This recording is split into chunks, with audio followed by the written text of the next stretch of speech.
Good day everyone, welcome back.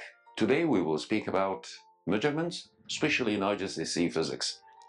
So, making measurements, we will study through our class today quantities and units, the power of 10, measuring length and volume, mass and density, how could we calculate them and measure the mass and volume in order to get the density, and also we will say something about how to measure the time using many different types of stopwatches. Please stay in. I got invitation from one of my friends to have this class in the American University in Bahrain. So let's go there and have our class there and also to see the campus how it looks like from inside. I think it was a nice trip. Takes around 20 minutes to reach to the bridge and pass it, then more 15 minutes to reach the university itself, as you see. So back to our lesson, quantities and units. In fact, we can say about quantities that they are used to describe many facts around the physical world itself.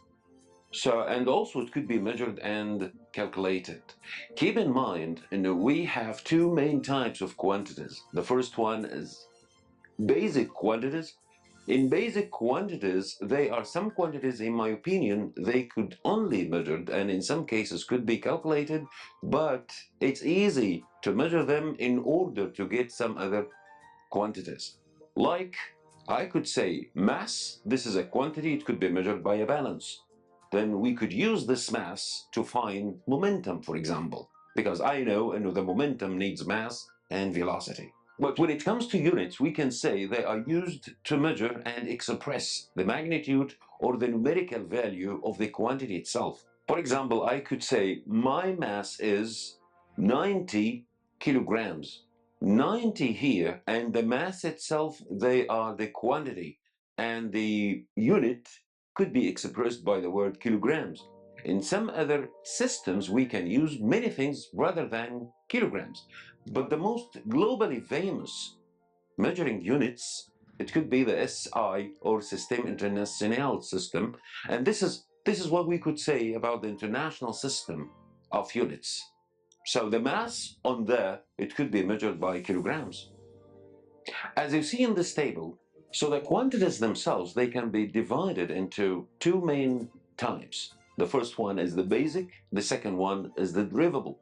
So the basic, as you see here on the screen, it could be time, length, mass, electric current, and temperature, and also we can say the amount of substance and the luminous intensity or the intensity of light. Keep in mind, the time measured in seconds according to SI, the length measured in meter according to SI, mass measured by kilograms, electric current, it could be measured by ampere, and actually it could give you exact number of charge passing through the wire during the unit of time. And also the temperature, it could be measured by many units, like Fahrenheit, degrees Celsius, and also Kelvin. But according to SI, it could be Kelvin, and we will know why later. The amount of substance could be measured by mole, and actually this is widely used in chemistry. And the intensity of light, it could be measured by candela. These are the basics. All physics around us, it comes through these 7 quantities. That's why they have titled basics. The second type of quantities, which we called it drift quantities. And actually the drift quantities, it could be calculated depending on combination of many basic quantities. For example, speed. In order to calculate the speed, we need to know many basics, like the distance or the length of the route, the distance covered by a moving object. Then we could use the time used to cover that distance. So the distance divided by time, it could give you another concept in physics, it's called speed. So that's why speed, because it be calculated through basics, so it is derivable quantity. Keep in mind, the number of basic quantities are only 7 in the entire physics, but the derivative quantities, they are infinity. Let's take another example. When I say acceleration, the acceleration itself, it could be calculated by the mass of the body times its acceleration. Let's take another example. When I say acceleration, the acceleration of any object, it could be defined as it's the rate of change in velocity. The velocity itself, it looks like a speed. Let's speak about the direction later. But the velocity itself, it could be distance divided by time. If I get that concept, distance divided by time, again divided by time, which require to make this change in velocity, in this case, we will get the acceleration. So the acceleration, it could be drivable quantity, while distance and time both basics. I chose many drivable quantities. As you can see on the screen right now, the frequency, it could be measured by hertz, and keep in mind, the word hertz here, it's not SI. To make it SI, it could be 1/second. The story behind that, the number of waves or the number of oscillations, it has no measuring unit because it's just a number divided by the time or the rate of the repetition, the motion. This is called frequency. So depending on that, the measuring unit will be 1/second. We could say second to the power of -1, and also we could say hertz. The second example that we have here, we have many things like forces, and the force itself, it could be the product of the mass times the acceleration. We got the acceleration before, it is the rate of change in velocity. So the force could be measured by kilogram, this is for the mass, meter per second square, this is for the acceleration. But we know, kilogram, meter per second square, it could be expressed Newton. Again, we could go through many examples like power. The power itself, we know it's equal to energy divided by time. The energy is equal to force times displacement, then divided by time. According to this, I'm gonna say, the measuring unit for the power, it could be kilogram, this is for mass, then meter, this is for distance, then again meter per second square, this is for the acceleration. And in this case, we could got joule per second. Joule for the energy, per second, this is for the time. In another point in our syllabus, we will speak about something, it's called the power of 10. The power of 10 itself means we're gonna minimize the number of zeros or the number of digits on the entire number to make it readable and easy to write. For example, instead of write 1 million, we could say mega. And instead of 6 zeros in front of the number, we could remove them and write M, but should be in capital form in front of that. Here are some examples to show that. When it say a number and there is 9 zeros in front of it, so instead of write 9 zeros, we could write giga or G capital. So I could say gigahertz. So for example, if I said 3 gigahertz, that means 3 times 10 power 9 gigahertz. The same idea when it comes to mega. It's equal to 10 power 6. Kilogram, it means we have 1,000 grams. Instead of write 1,000 grams, we could write kilograms.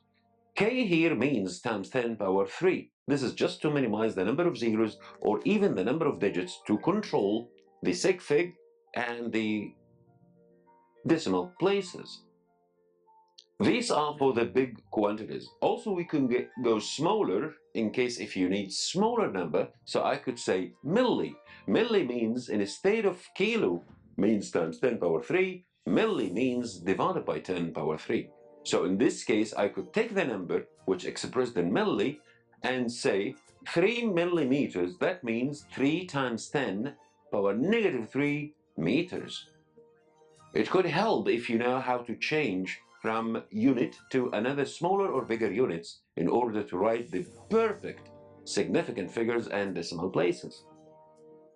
The same idea as you see in the screen right now when it comes to nano and pico. So the idea of nano here means divided by 10 power 9, then pico, it means divided by 10 power -12. Remember, there is a little difference. You need to take your time on this and memorize it well. Because when I say giga, it means times 10 power 9. When I say nano, it means divided by 10 power 9. Now let's go back to the measuring process. So, as you see in the screen right now, we could measure the length of that pencil, and we start from 0. So if the beginning of the measurement on the ruler was start from 0, the final reading, as you see here, is 8 centimeters. In this case, I could say the final reading minus the initial reading, it could give you 8 centimeters. So 8 minus 0, it gives you 8. But in some occasions, in many questions, they could start from a number not exactly 0, maybe bigger, maybe smaller. Keep that concept in your mind in order to make a perfect measurements, even in paper 2 or paper 6 during the exams. It could be the final reading minus the smaller reading. Even if the smaller reading was below 0, it could be considered negative. So in this case, I could say 8 minus negative half, it gives you the total length, which is equal to 8 plus half. Keep that in mind. Final reading minus initial reading, it could give you the exact difference between these 2 points. And the difference here will express the length of the object that you have. In that different example, you could see we are using a ruler to measure the length of an object xy. And the final reading on the ruler itself, it's 4.3 centimeter. But the initial reading, it's not exactly 0, it's just 1. So in this case, when I say final minus initial, it could give you 4.3 minus 1, it gives you 3.3, and this is the exact length. I'm not surprised if in some exams I observe some students, they wrote directly it's 4.3, but this is a big mistake. You need to observe the beginning and the end. If the beginning was 0, it's fine, the final equal to the reading, but if the beginning was not 0, you need to keep that in your consideration. In order to find the density of any objects, you need to know 2 variables about this object. The first thing is the mass by using balance, and we will see some kind of balances in a while. And the second point is you need to write the volume, or you need to find the volume of that object. In order to find the volume, if the object was irregular without no specific dimensions as you see in this image, you could drop the object itself carefully in a graduated cylinder containing some amount of water. And please write down the volume of water before dropping the object. Then once when you drop the object carefully inside the cylinder, the volume or the reading of the cylinder will increase a little, and that increment represents the volume of the object. This is what explained by Archimedes many years back. But how to find the reading in a correct way or in a proper way while using the graduated cylinder? The only rule that you have here, the side of your eye, it could be exactly make right angle with the graduated cylinder and look through the bottom of the meniscus of the level of the liquid. If the liquid was water, because of the attraction force between the molecules of water and the glass is higher, so the meniscus will be down. So you need to look through the bottom of the meniscus as you see in the image. But for example, if you have another liquid like mercury, so the attraction force will be the opposite. The attraction force between the molecules of mercury, it could be higher than the attraction force between the mercury molecules and the glass. That's why the meniscus will be at the top, not in the bottom. And in this case, you need to do the opposite. And instead of look through the bottom of the meniscus, you need to look or take a look from the highest point in the meniscus. Now let's back to measuring length. After ruler, which can allow you to measure up to few meters length, we could say we have another 2 amazing tools like Vernier and micrometer as you see in the screen. Keep in mind, there is a little difference between them. They could ask you about it during the exams, like how to increase the accuracy of our measurements. For example, if you manage to measure the length of some object, it's higher than 13 centimeters. So it's better to use a normal ruler. If it was less than 13 or 12 centimeters, so it's much better to use a Vernier, because this is the maximum length could be measured by Vernier. And there is one option in Vernier here, it could be divided the 1 millimeter. appear on the ruler into 10 other parts. In this case, the measurements will be more accurate because you have a smaller distances through the millimeter itself. So here we have two decimal places. If you express the number in centimeters, so you have two decimal places instead of one, like a normal ruler. The same idea, it becomes more complicated and more accurate if you use micrometer, because in micrometer there is an option to divide the millimeters not only to 10 parts, it could be to 100 parts, which is amazing. But keep in mind, the maximum distance could be measured by micrometer. It should less than 2.5 centimeters, or we could say less than 25 millimeters only.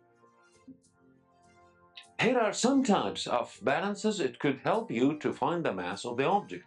But keep in mind, in some occasions on your book or in your syllabus, they usually use the spring balance in order to find the weight, not the mass.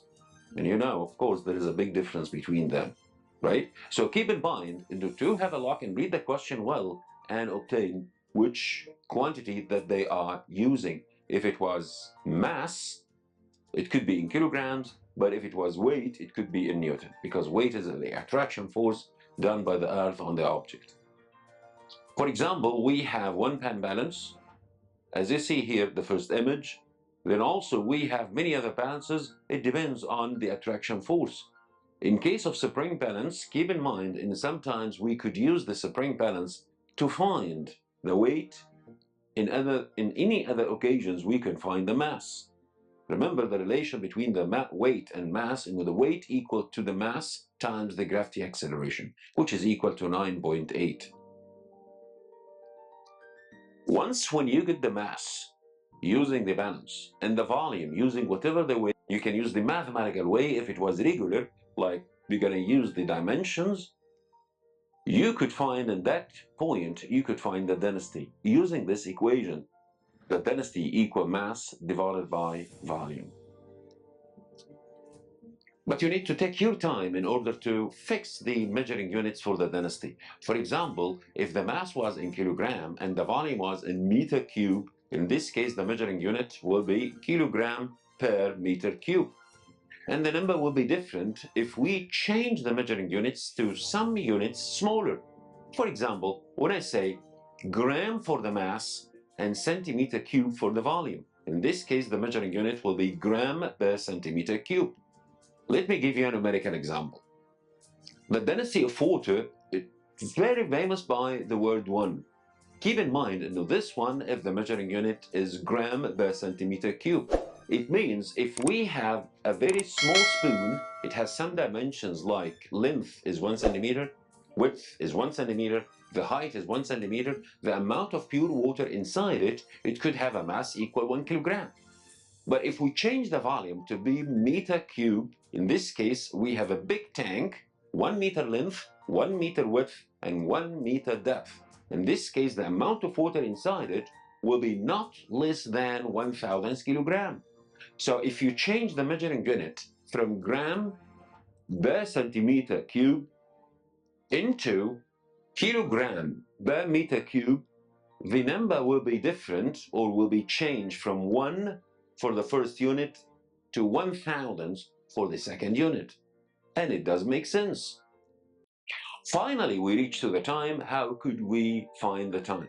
Remember, to find the time and to express the measuring unit for time according to SI, second, we could use a stopwatch. We have two main different types of stopwatches.